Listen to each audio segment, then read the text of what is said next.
So the book opens with a narrative account of Ezekiel's call in about 593 or so in a Jewish community that's on the river Chebar, which is a large irrigation canal off of the Euphrates in Babylon. And this is the first time that we hear of a call of a prophet outside the land of Israel.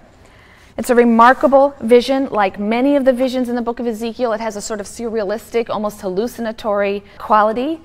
The vision itself is very reminiscent of descriptions of Baal, the Canaanite storm god. So there's a stormy wind and a huge cloud and a flashing fire. God is riding on a kind of throne chariot. He's enthroned above 4 magnificent creatures. Each of these has a human body and then 4 faces. The face of a human, the face of a lion, the face of an ox, and the face of an eagle.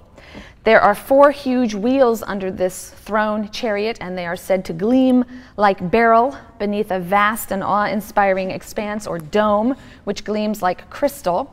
Above that is the semblance of a throne that is like sapphire, and on the throne was the semblance of a human form that's gleaming like amber, and its fire encased in a frame which is radiant all about.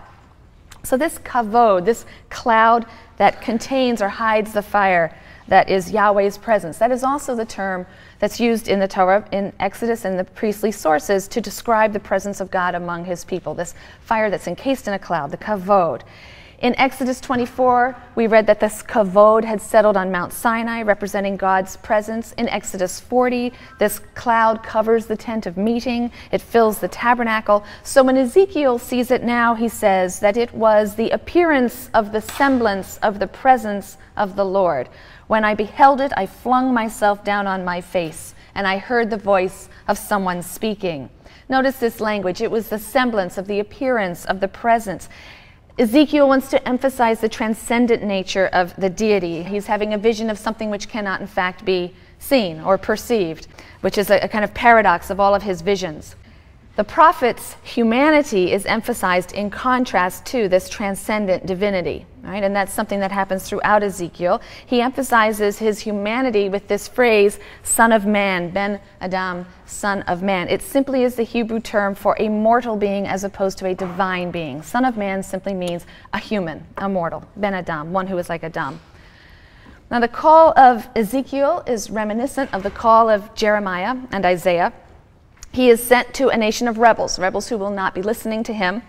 And his commission is symbolized by a scroll that's handed to him. And we hear at the end of chapter 2 that inscribed on this scroll are lamentations and dirges and woes. And he's commanded to eat of this scroll and then go to speak to the house of Israel. So he swallows this scroll and all of its dreadful contents. It tastes to him as sweet as honey. And then his task is spelled out in chapter 3. He is to be a watchman, one who gives warning of danger. And people will either heed him or not, but each one of them is ultimately responsible for his or her own fate.